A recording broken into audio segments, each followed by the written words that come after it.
The mystery of room 1046 remains without a clue, as what happened inside has remained unsolved and cold to date. But what is actually the secret behind this room? And what is the case surrounding it? Keep watching till the end as we find out. This is Unsolved Files, a place where crime stories are being brought to your doorstep. What are you waiting for?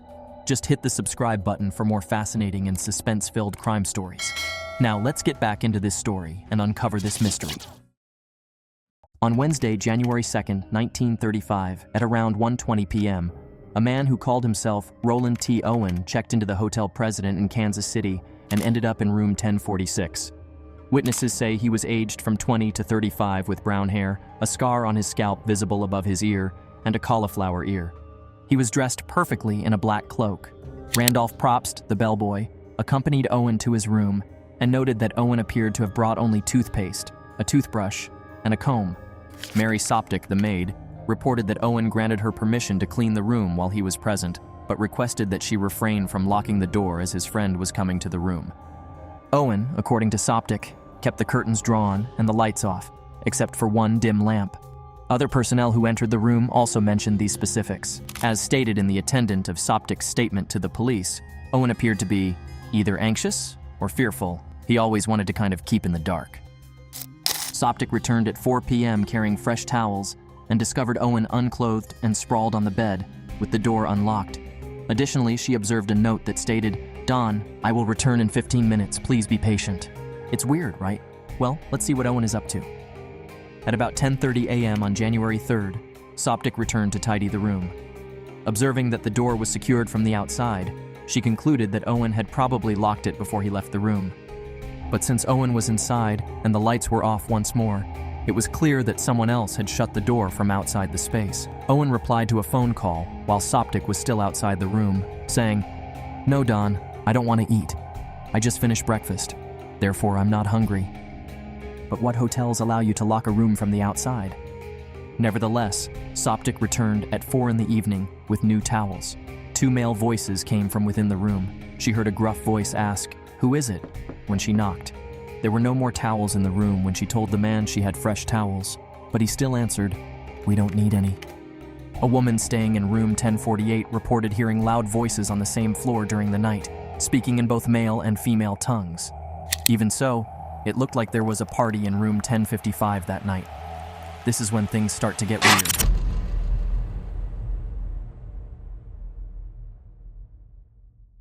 Owen's hotel room phone had been left unhooked for some time, and the hotel phone operator discovered this the following morning, January 4th, at around 7 a.m.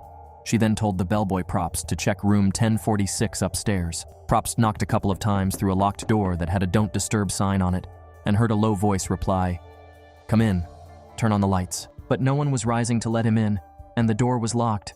Probst assumed Owen was intoxicated and told him to put the phone back on the hook after he had knocked several times. An hour and a half later, at 8:30 a.m., the phone was still off the hook, and Harold Pike, another bellhop, entered the room using the passkey. By using the hall light alone, bellhop Pike saw that Owen was in bed, nude, and visibly intoxicated. He also observed that the bedding had discolored around Owen. He repaired the phone stand and returned the phone to the receiver after it had been kicked over, around 10:30 to 10:45 a.m. The phone was once again disconnected. They assigned the original bellboy, Probst, to handle the problem. A horrifying sight beheld him as he opened the door. This is what he told the authorities. "When I approached the room, this man was within 2 feet of the door, on his knees and elbows, holding his head in his hands. I spotted blood on his head. Blood stained the walls, the bed, and the bathroom floor as I flipped on the light and surveyed my surroundings. This scared the daylights out of me, so I bolted out of the room and headed downstairs." Owen was found to have sustained severe injuries. The cord had been fastened around his neck, wrists, and ankles, tying him up. It seemed that he had undergone torture. Even the wall and ceiling above the bed had blood on them. His skull was broken from the frequent blows to his head. Additionally, he had sustained many chest knife wounds. He may have been strangled because of the bruising around his neck and the puncture in his lung. But astonishingly, Owen was still alive. When a detective showed up on the scene, he questioned Owen if there had been any other people in the room. Owen said, "Nobody." Even so, he was not entirely conscious and could hardly speak. He gave the explanation that he bumped into the bathtub, That was not a fall. Why was he hiding the truth? Or who was he trying to protect? What happened to him in the room alone? And how was he tied? He was brought to the hospital unconscious following this brief exchange. Owen was found 6 or 7 hours after his injuries, according to a medical professional. Detectives eliminated suicide from the equation when they discovered that neither a weapon nor any of Owen's things were in the room. 4 more fingerprints, perhaps belonging to a woman, were discovered on the phone stand. Regretfully, Owen passed away at the hospital on January 5th, after midnight. Owen claimed to be from Los Angeles when he first checked into the hotel, but Los Angeles officials couldn't locate any information about Roland T. Owen, raising doubts about whether it was the victim's true name. Still, his remains were opened for public viewing at Melody McGilly Funeral Home. As word of the story spread, an increasing number of people tried, in vain, to contact Kansas City officials to inquire as to whether their loved one might be Owen. Subsequently, investigators concentrated on the enigmatic Don, whom Owen had mentioned multiple times at the lodging. Perhaps the man with the loud voice the maid heard through the hotel door was also Don. Still, the police's search turned up nothing. The Journal Post reported on March 3rd that Owen would be laid to rest in a potter's field. On the other hand, an unidentified caller informed Melody McGilly Funeral Home that they would provide the funds required to give Owen a dignified funeral. Someone knew Owen. What if that call was from Don? As it happened, on March 23rd, an unknown sender dropped off cash wrapped in a newspaper at the funeral home. The Rock Flower Company secretly ordered funeral flowers, and there was a card on Owen's tomb that read, "Love forever, Louise." Moving ahead approximately 18 months later, in 1936, a friend of Ruby Ogletree saw an article in American Weekly detailing the Owen case. Ruby would properly identify Owen as her son, having left Birmingham in 1934. After looking at the magazine, Owen was only 17 years old, and his real name was Artemis Ogletree. In fact, in the spring of 1935, his mother, Ruby Ogletree, had gotten 3 letters from her son, but these letters were typed and delivered after Owen's death, based on a dramatic media report on the murder case. Given that Artemis was illiterate, this was particularly troubling. The letter's tone was described in this piece as slangy and unfamiliar by Ruby Ogletree. It came to light later that Artemis Ogletree had lodged at the St. Regis in Kansas City with a different man, possibly Don, at the same time. Around the turn of the millennium, Dr. John Horner, who wrote a thorough description of the murder case and had it published by the Kansas City Public Library, received a call regarding Artemis Ogletree from someone out of state. The caller reported that among the possessions of a deceased elderly person, there was a box holding newspaper articles regarding the Ogletree murder. The caller claimed that there was one additional item in the box. Another item that the press articles seemed to have mentioned. Regretfully, the caller omitted to specify what that object was. After that, there would be no more developments in the case, and it would vanish from view.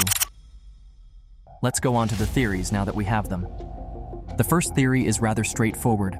In room 1046, the man known only as Don killed Artemis Ogletree by beating him. As previously reported, it was discovered that Ogletree had spent time with a different man, possibly Don, in a motel in Kansas City just before his passing. It's also possible that Don was the man whose deep voice the maid heard through the hotel door. But even if this scenario is correct, the police will never be able to identify Don's true identity.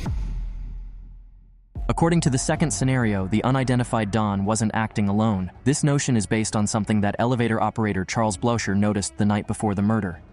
His view might also provide some insight into Don's potential identity. Blocher observed a commercial woman heading to the 10th floor on the evening of the murder. About 5.5 feet tall and weighing 135 pounds, the woman was estimated by the elevator operator. She wore a coat of black Hudson seal, or imitation Hudson seal, and had dark hair. Blocher stated that this woman was trying to locate room 1026 to meet a man. It's possible that the woman mistook room 1046 for room 1026 when searching for Ogletree. The elevator operator reported that the man and the businesswoman were of similar height and weight. The woman was also observed with a male on the 9th floor. Some people think Don might have been this individual. It's worth noting that a woman staying next door, in room 1048, reported hearing loud male and female voices cursing, and that there were possibly female fingerprints on the phone stand. These facts raise the possibility that the man from the 9th floor and the commercial woman were involved in Artemis Ogletree's death.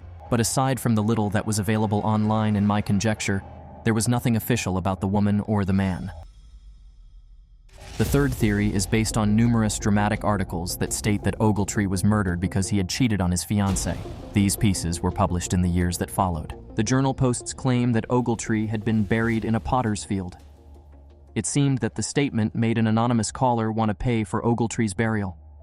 The events unfolded somewhat differently, according to a dramatic piece titled Mystery Murder in Room 1046 that appeared in the Newcastle Sun. Additionally, according to the article, a woman called the local newspaper and said, "You have a story in your paper that is wrong. I shall not bury Roland Owen in a pauper's grave. Arrangements have been made for his funeral."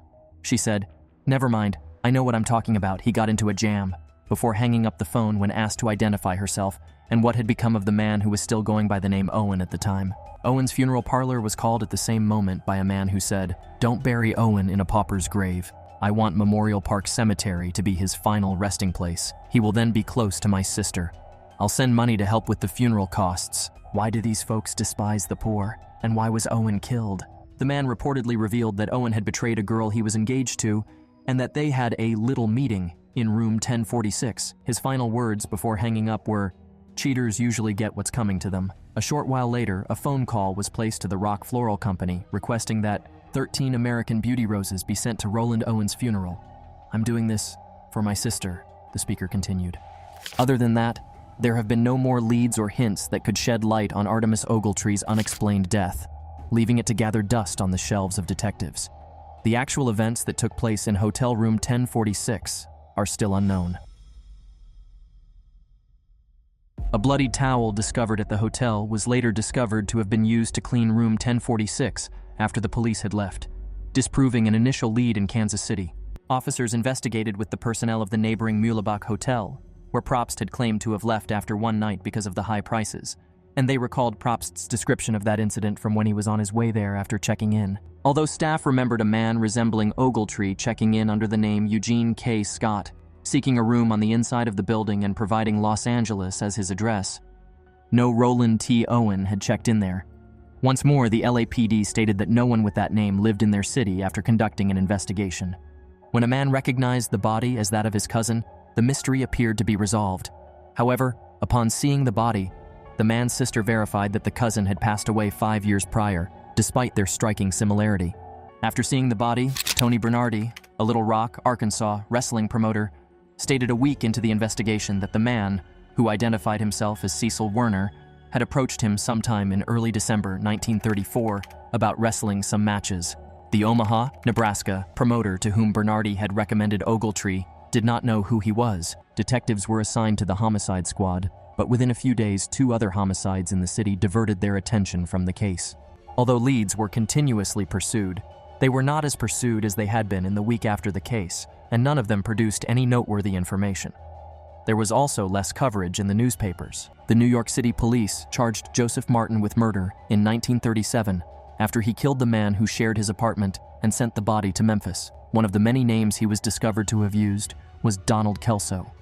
According to a report about the case that appeared in the New Yorker, the KCPD compared samples of his handwriting to that in the letters addressed to Ruby Ogletree. In the Ogletree case, the individual was not charged, and the KCPD maintained the matter open. According to the records, several investigators looked into the case again every few years during the 1950s. Every time they said they would monitor the situation and keep the case open, but no fresh information turned up. The case gradually became cold. When Ruby got in touch with the KCPD, she was able to give them enough information about the previous pseudonymous body, including a description of the scar on his head that she claimed resulted from hot grease spilling there during a childhood accident. The individual was identified as Artemis Ogletree, and the tale explaining how his identity had been ascertained appeared in another supplement edition, published in November. Although the solution to that question was provided, Ruby's narrative left many questions unanswered. After her son died, she received several letters, supposedly from him. Her suspicions were piqued by the first, which was stamped in Chicago early in 1935 and typewritten. As far as she knew, Artemis was not proficient in typing. Additionally, it was written in a very informal tone that did not match his earlier correspondence. Another alleged letter from Artemis stated that he was traveling to Europe in May 1935. A special delivery letter informing him that his ship was sailing that day came next. New York dispatched both of them.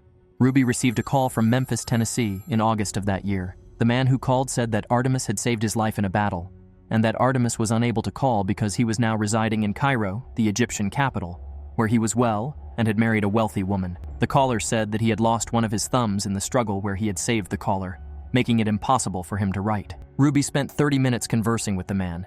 He spoke passionately and foolishly, she remembered, but he appeared to know Artemis intimately. She provided the man's identity to the police. This name has never been made public. If Artemis had traveled to Egypt or any other foreign country before his passing, it was not in his name. There was no record at the time with any steamship company that he had sailed with them. There was no proof that he had visited the U.S. Embassy in Cairo, according to the consular division. Was Ogletree taken captive for cheating on his fiancée? Was he genuinely punished? Unfortunately, the case will remain unsolved. Now, do you want to know more about unsolved stories? Check out our previous video. Her final hours were caught on surveillance camera. True crime documentary.